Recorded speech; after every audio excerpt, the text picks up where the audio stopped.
ఒకప్పుడు Lepakshi knowledge hub పేరిట అడ్డగోలుగా దోచేసిన జే గ్యాంగ్ ఇప్పుడు ఇందు ప్రాజెక్ట్స్ దివాలా ప్రక్రియను అడ్డుపెట్టుకుని భారీ లూటీకి తెగబడుతోంది. వివిధ బ్యాంకుల్లో ఇందు తాకట్టు పెట్టిన అత్యంత విలువైన లేపాక్షి భూములను కొల్లగొట్టేందుకు పక్కా స్కెచ్ వేసింది. 500 కోట్ల రూపాయల నామమాత్రపు చెల్లింపులతో వేల కోట్ల ఆస్తులు కాజేసే ప్రణాళికను పకడ్బందీగా అమలు చేసింది. పూర్తిగా దివాలా తీసిన సంస్థ పేరిట ఇంత పెద్ద దందా ఎలా సాధ్యమైంది? 500 కోట్ల సొమ్ము కోసం వేల కోట్ల ఆస్తులను వదులుకోవడానికి బ్యాంకులు ఎందుకు సిద్ధపడ్డాయి? ఈ మొత్తం వ్యవహారంలో రాష్ట్ర ప్రభుత్వ పాత్ర ఏంటి? ఇందు ప్రాజెక్ట్స్ దివాలా ప్రక్రియను తరచి చూస్తే అడుగడుగునా సాగిన అక్రమాల భాగోతం బట్టబయలవుతుంది.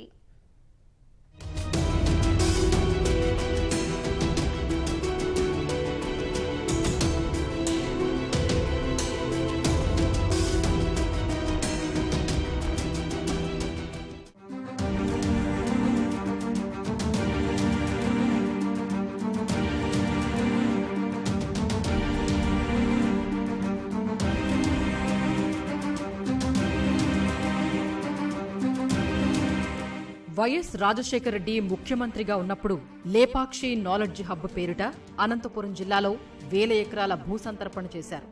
ఇదంతా వైఎస్ రాజశేఖర రెడ్డి కుమారుడు విభజిత ఆంధ్రప్రదేశ్ ప్రస్తుత ముఖ్యమంత్రి జగన్మోహన్ రెడ్డి ప్రోద్బలంతోనే సాగిందని కేంద్ర దర్యాప్తు సంస్థ సిబిఐ కూడా తేల్చింది. అప్పటి దందాలో ప్రధాన భూమిక పోషించిన ఐ శ్యాంప్రసాద్ రెడ్డికి చెందిన సంస్థే ఇందు ప్రాజెక్ట్స్. నిండా అప్పుల్లో మునిగిన ఇందు ప్రాజెక్ట్స్ కొంతకాలం కిందట దివాళా తీసింది. బ్యాంకులకు ఇతర సంస్థలకు కలిపి 2019 మార్చి నాటికి 4531.44 కోట్ల రూపాయలు బకాయి పడింది. ఈ కంపెనీ దివాళా పరిష్కార ప్రక్రియను హైదరాబాద్లోని national company law tribunal NCLT శాఖ చేపట్టింది. ఈ పరిష్కారంలో భాగంగా రుణదాతలు క్లెయిమ్ చేసిన 4531.44 కోట్లలో 4138.54 కోట్ల అప్పులను దివాళా ప్రక్రియకు సంబంధించిన యంత్రాంగం ఆమోదించింది. ఈ మొత్తాన్ని మాఫీ చేసేందుకు K Ramachandra Rao transmission and projects తో కలిపి 500 కోట్లు చెల్లించగలమన్న ఎర్తిన్ ప్రాజెక్ట్స్ ప్రతిపాదనకు రుణదాతల కమిటీ అంగీకరించింది. ఈ మేరకు లా ట్రైబ్యునల్ అనుమతుల ప్రక్రియ కూడా పూర్తయింది. యాజమాన్య మార్పు తర్వాత చేపట్టే పనుల కోసం వర్కింగ్ క్యాపిటల్ గా మరో 40 కోట్లను ఆ సంస్థ సమకూర్చాల్సి ఉంటుంది. ఈ 40 కోట్లు కూడా బ్యాంకులకు చెల్లించకుండా ఎర్తిన్ కన్సార్షియమే ఉపయోగించుకుంటుంది. దివాళా ప్రక్రియ ఖర్చులకు ఇంకో ₹1 కోటి చెల్లించాల్సి ఉంటుంది. మొత్తంగా బ్యాంకులకు ఇతర రుణదాతలకు కలిపి 500 కోట్లు మాత్రమే చెల్లించే ఎర్తిన్ కన్సార్షియానికి బ్యాంకుల వద్ద ఇందు తాకట్టు పెట్టిన ఆస్తులన్నీ వశమవుతాయి. వీటిలో అనంతపురం జిల్లాలో లేపాక్షి నాలెడ్జ్ హబ్ కు చెందిన 4191 ఎకరాలతో పాటు హైదరాబాద్లో అనుబంధ సంస్థల పేరిట ఉన్న విలువైన స్థలాలు, షేర్లు ఉన్నాయి. బెంగళూరు నుంచి హైదరాబాద్ వెళ్లే మార్గంలో ఆంధ్రప్రదేశ్ సరిహద్దు మొదలైనప్పటి నుంచి దాదాపు 18 కిలోమీటర్ల పరిధిలో రెండు వైపులా లేపాక్షి భూములు ఉంటాయి. ఆంధ్రప్రదేశ్ సరిహద్దు నుంచి కర్ణాటక వైపు సుమారు 65 కిలోమీటర్ల దూరంలోని ఇదే రోడ్డును ఆనుకుని బెంగళూరు అంతర్జాతీయ విమానాశ్రయం ఉంది. అంటే రియల్ ఎస్టేట్ కోణంలో ఈ భూములు ఎంతటి విలువైనవో ఇట్టే అర్థం చేసుకోవచ్చు. లేపాక్షి భూముల కుంభకోణంపై 2013లో సిబిఐ వేసిన ఛార్జ్ షీట్లో అప్పటికి వాటి విలువ సగటున 15 లక్షలుగా లెక్కగట్టింది. మొత్తం 8844 ఎకరాల విలువ 1326.60 కోట్లు ఉంటుందని స్పష్టంగా పేర్కొంది. ప్రస్తుత దివాళా ప్రక్రియ ప్రకారం ఎర్తిన్ ప్రాజెక్ట్స్ సొంతం కాబోతోన్న 4191 ఎకరాల విలువ 2013 నాటి అంచనాల ప్రకారమే 628.65 కోట్లు. ఈ 9 ఏళ్లలో ఆ ప్రాంతంలో అనేక మార్పులొచ్చాయి. ఆంధ్ర సరిహద్దు నుంచి హైదరాబాద్ వెళ్లే రోడ్డులో లేపాక్షి భూములు దాటాక సుమారు 25 కిలోమీటర్ల దూరంలోని కియా కార్ల పరిశ్రమ ఏర్పాటైంది. చుట్టుపక్కల అనుబంధ సంస్థలు వచ్చాయి. దీనివల్ల అక్కడి భూముల విలువలు అనూహ్యంగా పెరిగాయి. ప్రస్తుతం లేపాక్షి నాలెడ్జ్ హబ్ ప్రాంతంలో రోడ్డు పక్కన భూమి ₹1 కోటి వరకు పలుకుతుంటే లోపలి భూములు 30 లక్షల నుంచి 40 లక్షల వరకు ఉన్నాయి. సగటున 60 లక్షలు అనుకున్న 4191 ఎకరాల ధర 2514 కోట్ల రూపాయలు ఉంటుంది.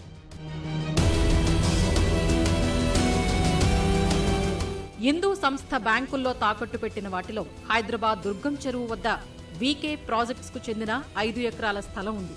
సింధూరా, ఆస్టివా సంస్థలకు మియాపూర్లో ఉన్న 11.3 ఎకరాలు, శామీర్పేటలో సండరీ సంస్థ పేరిట 35 ఎకరాలు, కూకట్పల్లి వద్ద ఇందూ ఫార్చ్యూన్ ఫీల్డ్స్లోని 2595.69 గజాల club house, Cyberabad hitech integrated township development corporation private limited సంస్థల్లో షేర్లు ఉన్నాయి. ఇందులో దుర్గం చెరువు వద్దనున్న 5 ఎకరాల భూమి విలువే 400 కోట్లకు పైగా ఉంటుంది. మియాపూర్లోని 11 ఎకరాలు 200 కోట్లు ఉంటుందని అంచనా. షామీర్పేటలోని 35 ఎకరాల విలువ మరో 200 కోట్ల రూపాయలకు పైమాటే. ఇతరత్ర ఆస్తులు, షేర్లు కూడా విలువైనవే. వీటన్నింటి జప్తును కేవలం 477 కోట్ల కోసం వదులుకునేందుకు బ్యాంకులు సిద్ధపడటం గమనార్హం. ఎవరైనా సామాన్యుడు అప్పు తీసుకుని ఇల్లు కొనుక్కున్న తర్వాత వాయిదాలు కట్టలేకపోతే ఆ విషయాన్ని పత్రికల్లో ప్రకటించి ఆస్తిని వేలం వేసి బ్యాంకులు సొమ్ములు వసూలు చేసుకుంటాయి. ఇందూ విషయంలోనూ అదే విధానం అనుసరించి తాకట్టులోని ఆస్తులను విడిగా వేలం వేస్తే బ్యాంకులు ఇచ్చిన అప్పులతో పాటు వడ్డీలకు ఏమాత్రం ఢోకా ఉండదు. అయినా ఆ పని ఎందుకు చేయలేదో బ్యాంకులకే తెలియాలి. ఇందూ ప్రాజెక్ట్స్ తీసుకున్న అప్పుల చిట్టా చూస్తే దివాళా ప్రక్రియకు బ్యాంకులు ఒప్పుకోవడమే అత్యంత ఆశ్చర్యకరం. 2019 మార్చి నాటి లెక్కల ప్రకారం స్టేట్ బ్యాంక్ ఆఫ్ ఇండియా 996.62 కోట్లు అప్పులివ్వగా ఐడీబీఐ బ్యాంక్ 803.10 కోట్ల రుణమిచ్చింది. ఎడెల్వెసిస్ అసెట్ రీకన్స్ట్రక్షన్ సంస్థ 451.46 కోట్లు, బ్యాంక్ ఆఫ్ ఇండియా 339.91 కోట్లు, సిండికేట్ బ్యాంక్ 217.18 కోట్లు, పంజాబ్ నేషనల్ బ్యాంక్ 223.33 కోట్లు, కెనరా బ్యాంక్ 196.70 కోట్లు, ఇండియన్ ఓవర్సీస్ బ్యాంక్ 243.87 కోట్లు ఇచ్చాయి. ఇక యూకో బ్యాంక్ 193.77 కోట్లు, సెంట్రల్ బ్యాంక్ ఆఫ్ ఇండియా 125.32 కోట్లు, ఆంధ్ర బ్యాంక్ 151.65 కోట్లు, ఎస్ఆర్ఈఐ ఎక్విప్మెంట్ ఫైనాన్స్ లిమిటెడ్ 246.98 కోట్లతో కలిపి మొత్తం 4189.95 కోట్లు ఇందుకు అప్పులు కట్టబెట్టాయి. వీటికి తోడు నిర్వహణ ఖర్చుల కోసం చేసిన అప్పులు 291.34 కోట్లు, జీతాల బకాయిలు 6.48 కోట్లు, ఇతరత్ర అప్పులు 43.67 కోట్లు ఉన్నట్లు బ్యాంకుల లెక్కలు చెబుతున్నాయి. ఇంత భారీ మొత్తం ఇచ్చిన బ్యాంకులకు ఇందూ దివాళా ప్రక్రియ ద్వారా దక్కేది కేవలం 500 కోట్లు. అందులోనూ 23 కోట్లు మిగిలిన వారికి పోగా బ్యాంకులకు చేరే వాస్తవ మొత్తం 477 కోట్లు. అంటే మొత్తం అప్పుల్లో 12% మాత్రమే. ఈ ఏడాది మే నుంచి దశలవారీ చెల్లింపులు కూడా మొదలయ్యాయి. 2019 మార్చి నుంచి ఈ ఏడాది మార్చి వరకు 8% వంతున 3,910.85 కోట్లకు వడ్డీ లెక్కించినా 936 కోట్లకు పైగానే అవుతుంది. దీన్ని బట్టి దివాళా ప్రక్రియతో బ్యాంకులు ఏ స్థాయిలో నష్టపోతున్నాయో అర్థమవుతుంది. ఇందుకు ప్రస్తుతం ఉన్న ఆస్తుల విలువను పూర్తిగా విస్మరించి దివాళా ప్రక్రియకు బ్యాంకులు అంగీకరించినట్లు స్పష్టమవుతోంది. దీని వెనుకున్న పెద్దలెవరో తెలిస్తే ఈ తంతు ఎందుకు జరిగిందో సులువుగా తెలిసిపోతుంది. ఇందూ ప్రాజెక్ట్స్ దివాలా ప్రక్రియలో మొదటి నుంచి వైఎస్ జగన్మోహన్ రెడ్డితో సంబంధం ఉన్న సంస్థలు పాలుపంచుకున్నాయి. 2019 ఫిబ్రవరి 25న ఇందూ దివాళా ప్రక్రియను ఎన్సీఎల్టీ ప్రారంభించగా కొంత మొత్తం చెల్లించి ఆస్తుల స్వాధీనానికి 7 సంస్థలు ఆసక్తి చూపాయి. వాటిలో Shyamaraju and company, circle C contract సంస్థ భాగస్వామ్యంతో Ramky estates and farms limited ఉన్నాయి. ఈ రెండింటిలో శ్యామరాజు కంపెనీ ఎక్కువ మొత్తాన్ని ప్రతిపాదించిన ఇందూకు రుణాలిచ్చిన బ్యాంకర్ల కమిటీ ఆ ప్రణాళికను ఆమోదించలేదు. ఇక ప్రణాళికలు సమర్పించిన రెండో సంస్థ రామ్కీ గ్రూపు. ఈ సంస్థతో జగన్ కు ఉన్న బంధాన్ని సీబీఐ కూడా నిర్ధారించింది. రామ్కీ గ్రూపునకు చెందిన ఓ కంపెనీ వైఎస్ఆర్ అధికారంలో ఉన్నప్పుడు జగన్ అక్రమాల్లో పాలు పంచుకున్నట్లు సీబీఐ తేల్చింది. ఆ తర్వాత ఎర్తిన్ ప్రాజెక్ట్స్ సంస్థ ఇందూ దివాళా ప్రక్రియపై ఆసక్తిని తెలియజేసింది. రుణదాతల కమిటీ విజ్ఞప్తిని పరిగణనలోకి తీసుకుని ఎర్తిన్తో పాటు ఇతర సంస్థల ప్రణాళికల సమర్పణకు ఎన్సీఎల్టీ గడువు పొడిగించింది. ఆ తర్వాత K Ramachandra Rao transmission and projects భాగస్వామ్యంతో ఎర్తిన్ ప్రాజెక్ట్స్ తో పాటు Aurobindo reality and infrastructure limited, ace urban developers limited ప్రణాళికలు సమర్పించాయి. వీటిలో అరబిందో రియాలిటీ జగన్ కు అత్యంత సన్నిహిత సంస్థ. జగన్ సీఎం అయ్యాక కాకినాడ సెజ్, కాకినాడ సీపోర్టుల యాజమాన్యాలు మారిపోయి ఆ కంపెనీలు అరబిందో పరమయ్యాయి. ఏస్ అర్బన్ సంస్థ రాష్ట్రంలో భారీ విద్యుత్ ప్రాజెక్టులు చేపడుతున్న వారికి చెందినది. ఈ 3 సంస్థల ప్రతిపాదనలను పరిశీలించిన రుణదాతల కమిటీ ఎర్తిన్ కన్సార్షియం ప్రణాళికలకు అంగీకారం తెలిపింది. ఈ మేరకు 2021 అక్టోబర్ 1న దివాళా పరిష్కారానికి ఎన్సీఎల్టీ ఆమోదం తెలిపింది.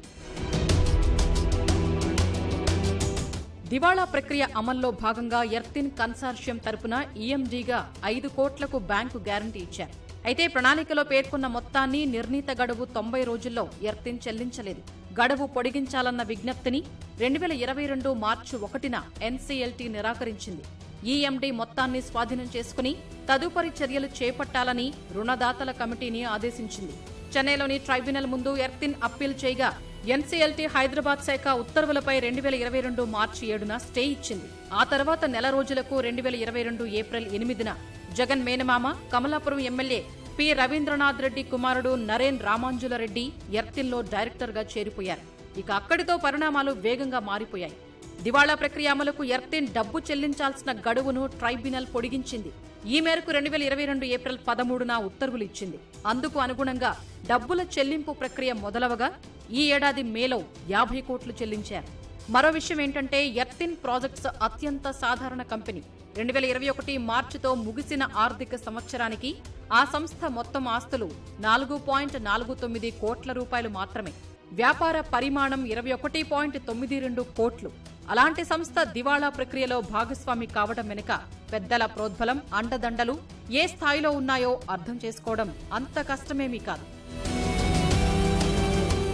ఇంతటి పగడ్బందీ ప్లాన్తో వేల కోట్ల విలువైన భూములు మింగేస్తుంటే ప్రజలకు జవాబుదారీగా ఉండాల్సిన రాష్ట్ర ప్రభుత్వం మౌన సాక్షిగా మిగిలిపోవడమే విడ్డూరంగా ఉంది. లేపాక్షి భూములను తాకట్టు పెట్టి హిందూ సంస్థ తీసుకున్న రుణాలను ప్రాజెక్టు అభివృద్ధిపై ఖర్చు పెట్టలేదు. అలాగే సంబంధిత భూ కేటాయింపులను కూడా ప్రభుత్వం ఎప్పుడో రద్దు చేసింది. ఈ అంశాలు లేవనెత్తి హిందూ దివాళా పరిష్కార ప్రక్రియతో లేపాక్షి భూములకు సంబంధం లేదు, రాష్ట్ర ప్రభుత్వం వాదించాల్సి ఉంది. భూములను కానేందుకు, కేసులు కొలిక్కి వచ్చాక తిరిగి పేదలకు ఇవ్వడానికి లేదా ఇతరత్రా ప్రజా ప్రయోజనాలకు ఉపయోగించేందుకు రాష్ట్ర ప్రభుత్వం కృషి చేయాల్సి ఉంది. అయితే లేపాక్షి నాలెడ్జ్ హబ్ కుంభకోణంలో నిందితుడైన వ్యక్తే ప్రస్తుతం ముఖ్యమంత్రిగా ఉన్న విచిత్ర పరిస్థితి రాష్ట్రంలో ఉంది. ఈ క్రమంలోనే లేపాక్షి భూములు ఈడీ పరిధి నుంచి మళ్లీ ప్రభుత్వానికి కాకుండా పక్కాగా వేసిన ప్రణాళిక ప్రకారం ప్రైవేటు కంపెనీకి చెందుతూ ఉండటం, అందులో ముఖ్యమంత్రి మేనమామ కుమారుడు డైరెక్టర్గా చేరడం చకచకా జరిగిపోయాయి. అందుకేనేమో ప్రజల ఆస్తిని కాపాడాల్సిన ప్రభుత్వం తన బాధ్యతను పూర్తిగా పక్కన పెట్టేసింది.